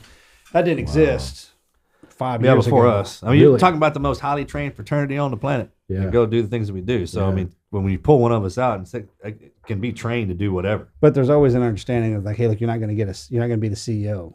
Yeah. You're going to start at the bottom. Start at the bottom. But it's the work ethic Get and you the through it. loyalty, the drive, discipline, the innovative, creative thinking, the problem-solving abilities that the corporation, that you guys would look for. Yeah. Because that'll move you through the ranks faster than Just anything. put them in place and get out of the way. You can tell if you put somebody who's overqualified in a position that they shouldn't be holding, because they'll do theirs and everybody else's job with it.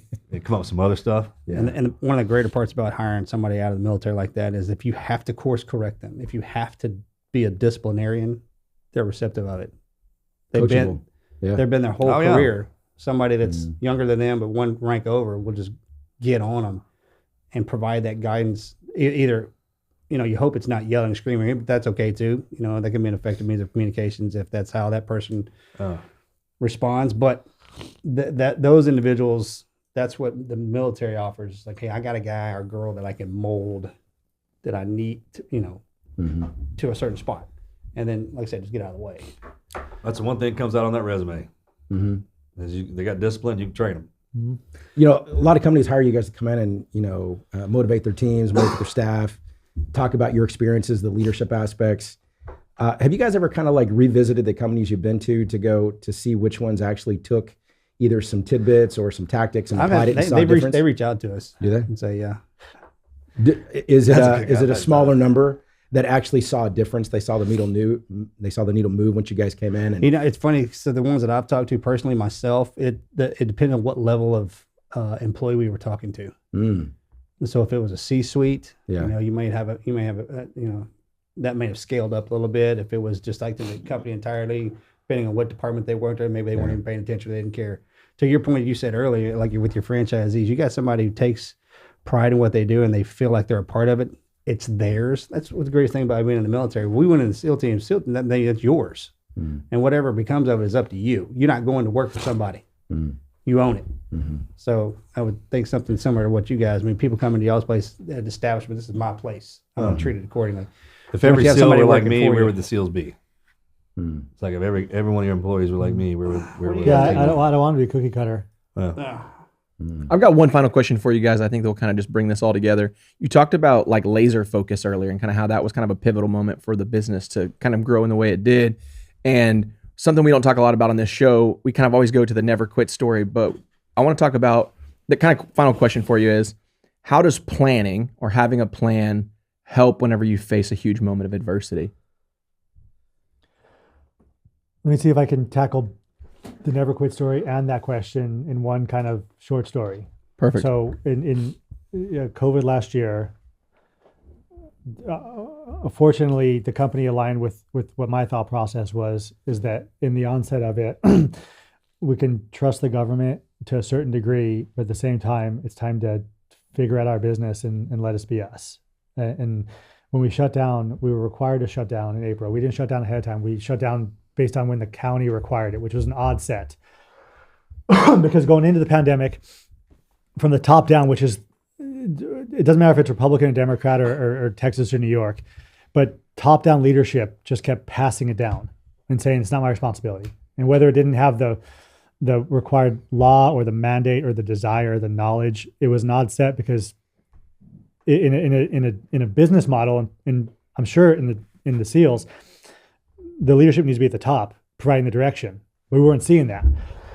So what happened? There's no leaders there. Yeah, what happened going into the pandemic is it was just massive void of leadership. some talking heads on CNN or Fox News and this and that and this and that, right? Battling each other over who was right or who was wrong, but then no one actually taking action, no one providing direction, no one providing leadership. So we were all left in the dark. So what happened is each county judge, excuse me, was essentially left to decide what the county was going to do, which in a pandemic is the worst thing to happen because there's no consistency. So as these counties close down, our barbershops are forced to close down at the same time. In the balanced foods concept, our retail areas were forced to close down as well because we weren't a traditional restaurant. So we didn't have like a 25% occupancy piece. So we were allowed to operate, but we shifted to delivery only type of mentality for most of the time frame. But on the barbershop side, because that's the bulk of it, each county decided, okay, it's time for this county to close. So Harris County closed before Montgomery County, long before, 2 weeks or so before, because that's just the mentality of that judge versus Montgomery County's judge. But we had customers that would just cross the river. So there's no security or protection there, no leadership there, because they would just go from, we literally have salons a mile apart from each other on bordering Harris County and Montgomery County. We have 12 locations that are within a half a mile of the county line between Harris County and Montgomery County. You kind of go along the Grand Parkway, if you will, in North Houston. So as they're shutting it down, there's no consistency. So we kind of took the government at its word that, okay, April's a dark month. We'll figure this out as we go, fight together, take a breath, step back, hope for the best. And then by then we'll have some leadership and some direction. We didn't have it. We put together this massive plan, massive reopening plan for 3 states, 47 locations, 48 locations at the time, 500 employees, back to work, Zoom meetings and staff meetings and location visits. When we first closed down the locations, we didn't know what was going to happen. So we went location to location, took all the liquor, all the beer, all the wine out of the store, the cash out of the store. So we essentially shut stores down, had to go through and re-inventory them. So we had, one of the things I did during the month of April is we had in our conference room that you've seen, stacks, laundry baskets of alcohol with a post-it on top of which store it came from. I'd go in my office during the month of April and I'd go, there's nothing I can do. There's nothing I can do. I want to, but I can't do anything. So I'd work as best I could, figuring out what I needed to do. At the end of the day, I would just go over to one of those laundry baskets, grab me, all right, today's Maker's Mark, and I'd go on home, right? Have me a couple of drink of Maker's Mark. So having to shut everything down and then restart it is much, much harder than just starting from scratch. Because starting from scratch, you have this methodical plan, right? Here's a store, here's a store, here's a store, and you just replicate the process. But going through that unknown, hard stop, and then re-inventory, rebuild, and start up. Was tough. So we created this massive plan, got every one of the franchisees on board, because the thought process was, and everything that we heard from mumbling, even though there's no consistency in it, was May 1st, we're going to be allowed to open. Allowed to open. I say it again in quotations. And then May 1st came around, and the 30-day mandate, the executive order in the state of Texas specifically, because that was the only state we were active in at the time, was renewed. And our company was very, very upset. And we were very upset because it was picked and chose who got to open up. So we defied it and opened up locations. Well, like how? Like a coin toss? Digging into the details of it, there was a task force that Governor Abbott created that would go through the retail reopening plan. And the task force is essentially a lot of great people, but it was no one from our industry. No one at all from the fitness industry, from the health industry, from the spa industry, from the beauty industry. All this right? stuff got shut So you down. think of, if you think of every barbershop, every haircut place, every massage place, every nail spa, every hotel spa, every fitness center, every gym, everything. There was nobody representing any of those industries on this task force. So what happened unintentionally, I think, but just because there's no one speaking for us, is movie theaters were allowed to open up May 1st, but barbershops weren't. Jewelry stores were allowed to open up, but barbershops weren't. And I looked at it and I said, that makes no sense at all. You can't tell me for a second, and had data and backup plans that the training that a cosmetologist has to go through in order to be able to get a license, right? We're talking sanitation and health and cleanliness and close encounters is all we do. That we're not better prepared with our cleanliness standards than the kid serving popcorn at AMC movie theater. I just don't believe it. I don't believe that Mattress Firm, as good of a company as it is, was better prepared from a health aspect or a pandemic aspect to open up from us. So the whole plan that we had, this massive plan, pretty much got scrapped. And we had an entire company that a pivotal point for us was they could have turned on me and our plan easily and said, you're a fool. You should have waited. You should have done this and that, which a lot of our competitors did. They sat back and said, we're going to open up in July or August. And we don't care if the employees go find other work. And we don't care if they can't pay rent. We don't care if the customers need to be taken care of. Where my job was to get everybody back as fast as possible because they have rent to pay. Majority of our employees on the tune-up side are females with kids.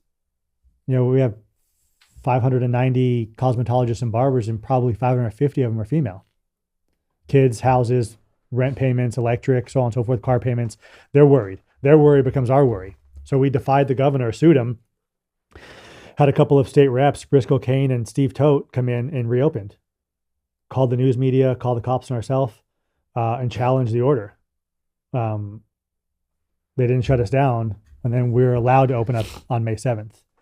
So just one of those things, there was a civil disobedience from a business perspective that some people say we were greedy or we were selfish, or we weren't thinking about the general public.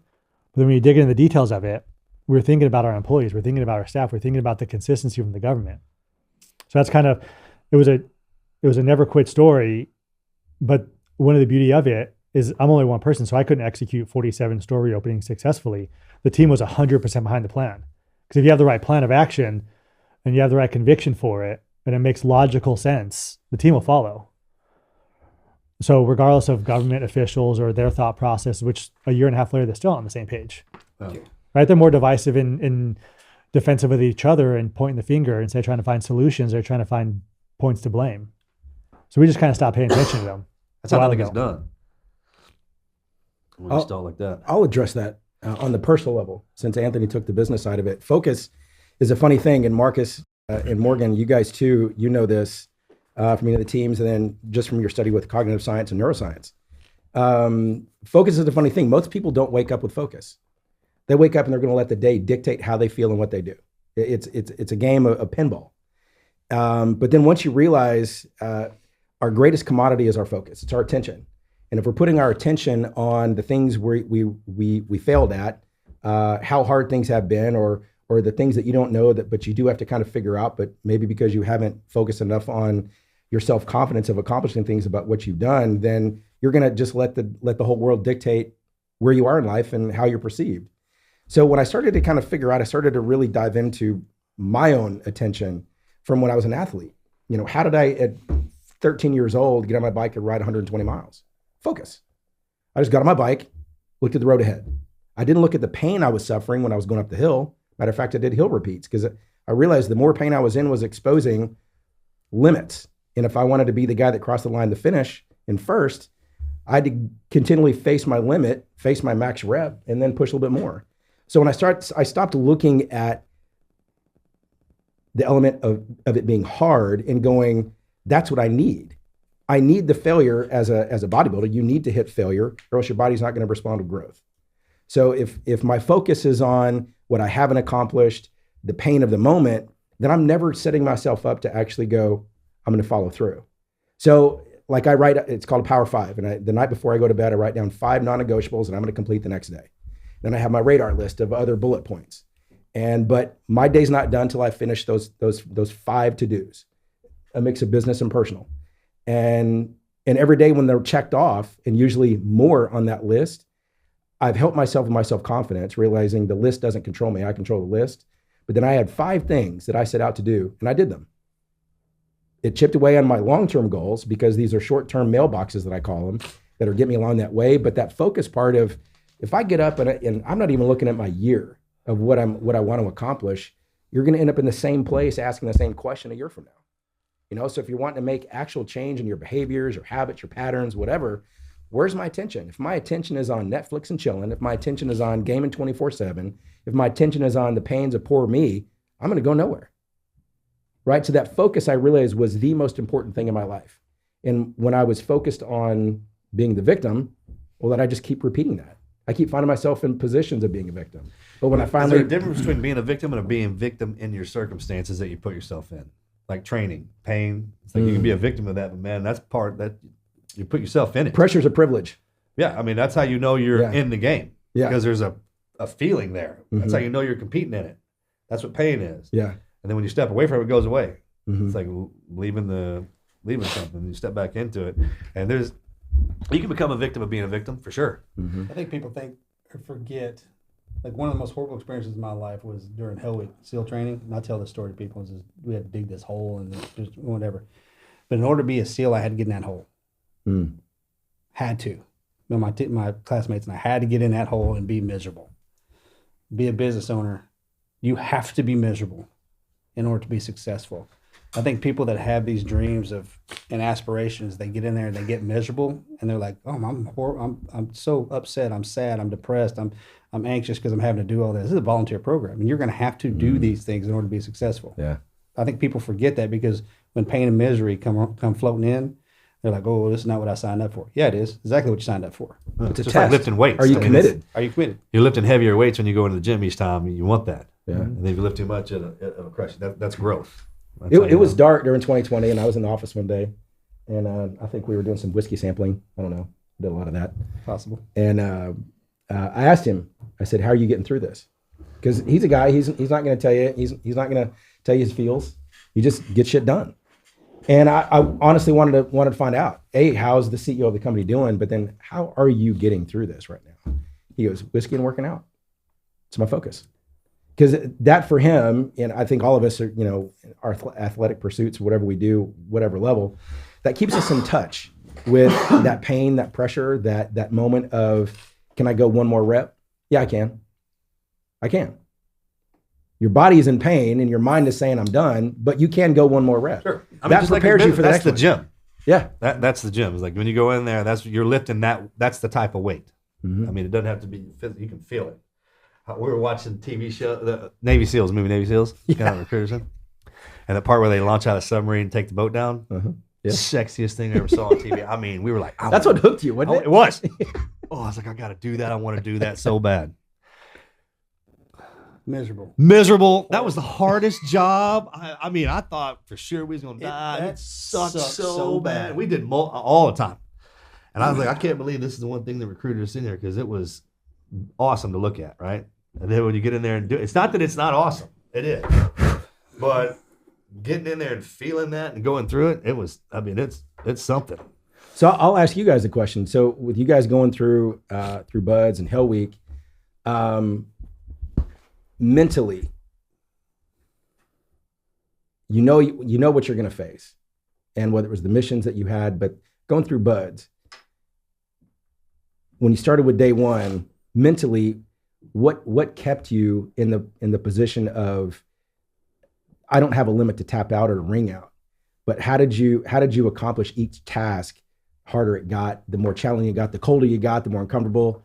How did you keep your brain focused to keep in it? Well, you're only in it.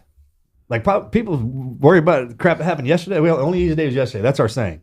Yesterday sucked so bad that there's no way you'd want to think about it. Some people dwell on a bad time. They just want you to feel sorry for them. But us, man, that ass woman was so freaking bad, dude. We didn't want to think about it.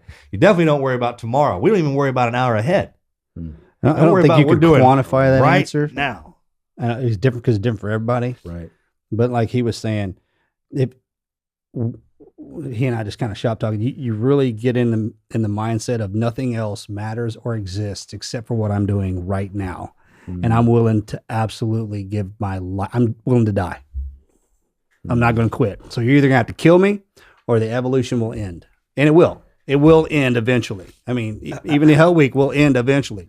And if you don't say, well, my wife, man, she said that she'd love me if I came home. And that's an excuse.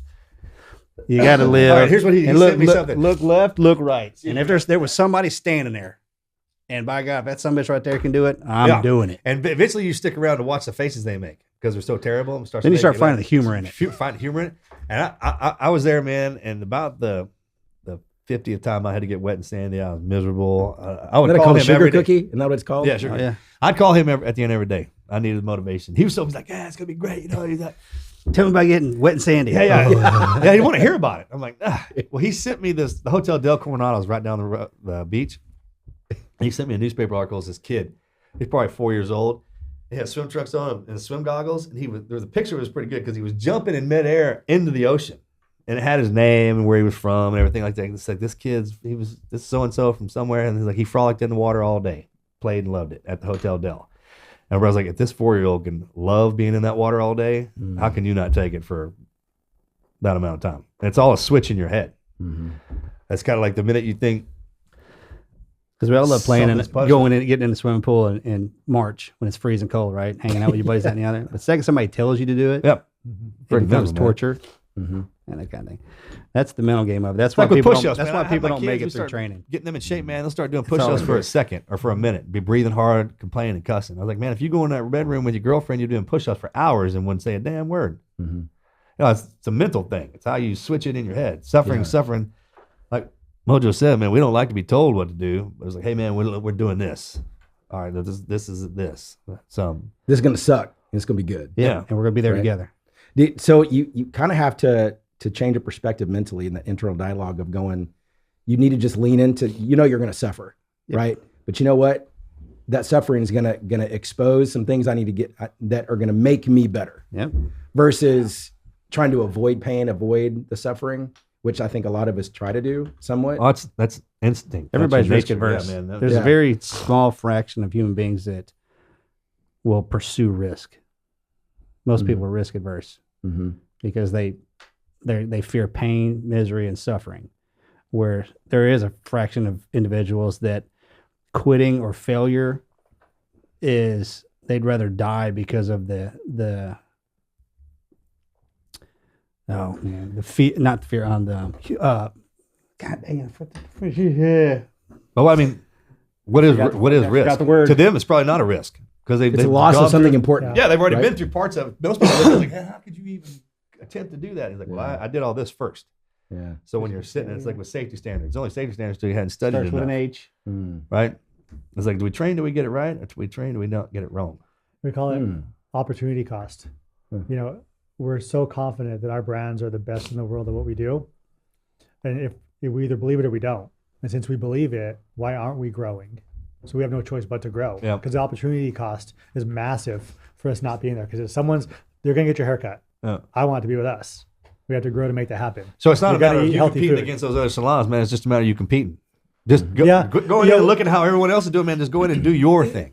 Previous concepts, and in the beginning of tune-up, we used to compete heavy with the competition. I used to track and monitor them. I know what they did in sales. I know their traffic patterns.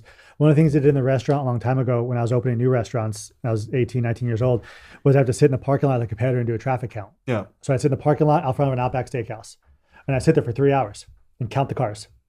And I have to walk around the parking lot every hour and tell me how many license plates were from Mass State for what state I was in. And I have to go to the bar every hour. I'd have to walk in, go to the bathroom, and leave, and try to be seen kind of thing, and count the guys at the bar and how long the guys stood at the bar. And then we take all that data and we do like a kind of a breakdown of our competitors. And I did that a lot for my first couple of businesses where I would really, really focus on them. What are they doing today? I can do that better tomorrow. And I kind of stopped doing that really this last couple of years and just started focusing on competing against ourselves, right? If a salon took care of 400 customers this last week, let's do 410 this week, Sure. right? If we open up 2 locations last month, let's do 3 this month. Because if you're focusing on Right. them, you're not focusing on yourself. Yeah.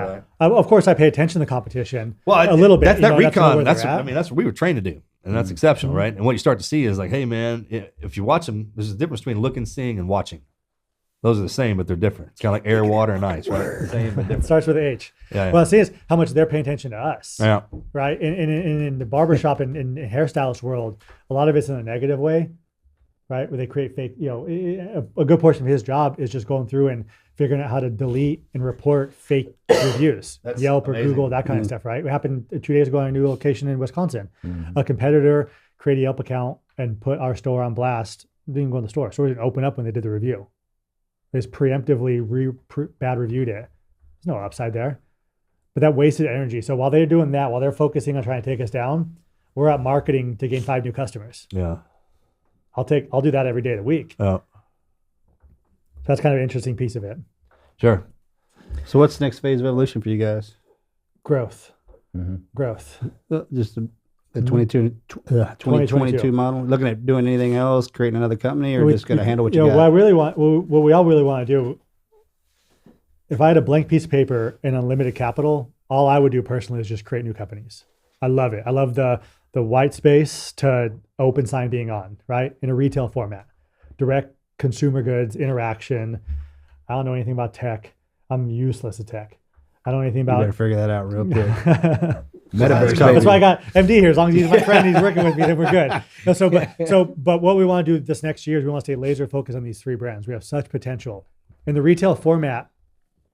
There's this thing that happens every single year. It always happens. You'll hear it on all the news channels in the month of January. The retail's dead. The holiday season's over. Retail is dead. Which next big box brand is going to go out of business? I've heard it every single year for the last 15 years. Bad retail is always going to die. Retail doesn't evolve, is always going to die. So you're always going to have Blockbuster going out of business, or Radio Shack going out of business, or JCPenney scaling down, or GNC scaling down. Or growth, right? right? Businesses that don't evolve and mature. Yeah. So what we're really focused on is the evolution and maturity of our current brands and the growth of it. So how do we take a successful model and tune up and continue to have it be the best interior design, the best staffing, the best training, the best procedures, while we take the existing stores and also improve them at the same time? Yeah. When you focus on the That's a people, hell of a challenge for us. You'll get to the take. numbers. People first. You Yeah, focus on if the you customer can- experience and taking care of them, you'll get the numbers. If you can constantly innovate your infrastructure, you said it, Blockbuster Netflix case study, one of the best ones I ever read. Best ones are. If you can continue to stay ahead and do the things that they are not, Mhm. you will not fail. And that's just a matter of watching your clientele and the people, right? Because they Listening to show, them. they'll show you the shift. Mhm. You can watch it. Market speaks for Starts with- itself. Retail will always be there, right? Otherwise, we wouldn't have nothing to do. We want to do retail. We just want a good retail experience. And if Yeah. you're going to give me consistently bad ones, that's why we love online, because we'd rather take a risk of something being broke or wrong when it finally gets delivered than we know we're going to have bad customer service when we go somewhere. We inherently already assume that. So now the businesses that are retail that actually over deliver a great experience, not just, hey, thanks for coming in, but Yeah. actually mean it. And then with actions every day consistently, those are Sure. the brands that win. The ones that are all about utility and process, they keep dying off because they're missing the They lose focus. contact with the customer. Bingo. You take one store's dynamic over to another store's that's not doing so well. Like, watch the interaction of how in one store, your number one store. Sit back and watch how that thing plays out, how their interaction, what they're saying, what they're doing, and take that down to the number 60. Yeah, and absolutely. Go, hey, this is what's successful. I know it's given the just biometrics of that specific spot, but I forget what somebody else did. Y'all That. have They would top take the shop? top 10 Y'all advertise your top shops? and put the bottom 10 Yeah. together. Oh, cool. Yeah. What's unique as we grow, I thought we were going to have a lot of success with tune-up as we go more into urban markets. So Uptown Dallas, Galleria Houston, Rice Military, where these this massive level of concentrated people. With our concept and the customers of our concept, these smaller outside markets, top locations of the company, Rock Lubbock, solid. Amarillo, New Caney, Yeah, the rural Magnolia, areas. Conroe, Humble, kind of the outside, because what we really focus on for our Humble. customer base. Oh, I said it real humble. God, I forget the guys in Texas don't pronounce the H part. So, and that's leads right into our customer base. Yeah. So that's where we're really focused on growing. And that's where we'll grow a lot of our new markets is kind of the outskirts of urban cities. That's the Walmart Kmart model. That's what Sam did. And then he took it all. Become part of the community. They started in the small cities, surround the big cities. Yeah. And then everybody in the big cities started coming out to the outside. Yeah. And then he took it all. Mm-hmm. Discipline, though, is also how Walmart outgrew Kmart. There's a book called Good to Great by Jim Collins. And it's a Okay. comparative study against similar concepts and why one's so good and one's so bad. And with Walmart starting in Arkansas and understanding they may not be the sexiest part of the country, but there's people there and their products are desired and they can grow there, and then growing outside in a very, very methodical method. So they grow from Arkansas to Alabama to Mississippi to Texas to Oklahoma to so on and so forth. Whereas Kmart started in Chicago Big and city. grew Chicago, Boston, LA. Yeah. And then Sam says, Right. like, what is everybody going around in town So doing? that's part of the I'll put it in my discipline store. because growing to a new market, we're growing to our Florida market right now, Southern California, Wisconsin, and Tennessee. The second location was twice as hard as the first location because the first location we could be there at all times. We're always there. We're inside the four walls. We're there to open, there to close, there to talk to the customers. But when you have two stores, you can't be in two places at once. When you're in two states, you can't be in two states at the same day. And when you're in 5 states, so that's the challenge for us is how do we replicate the process while maintaining the discipline as we grow outside of this Texas market.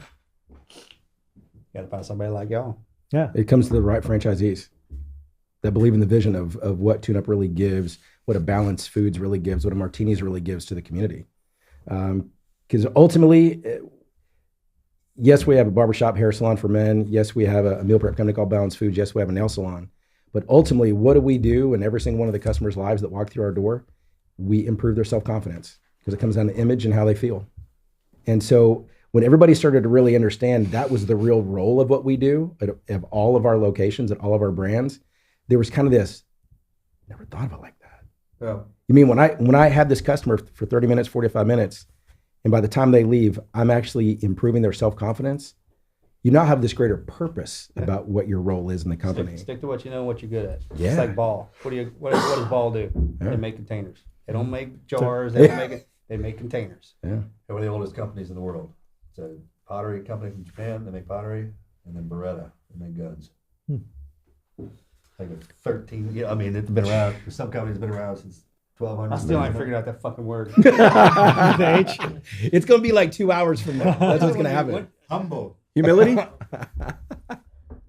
gonna say all the H words. Anthony, MD, thank you guys for being on the show today, sharing so much wisdom. How can people support you? All of our listeners, what can they do to support you guys and what you guys have got coming up?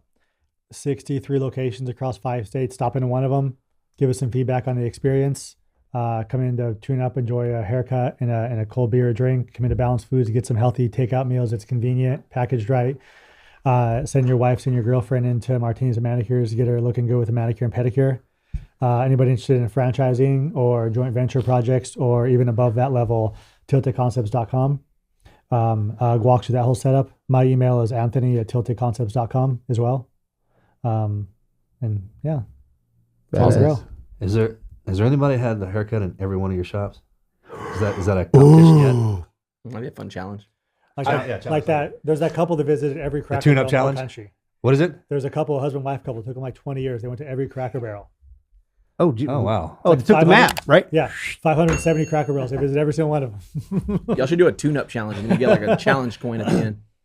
It's a good idea. Free haircuts for life if you go to every You store. get your ID like with the college does. You got the sticker. Yeah. Thank you guys. uh-huh.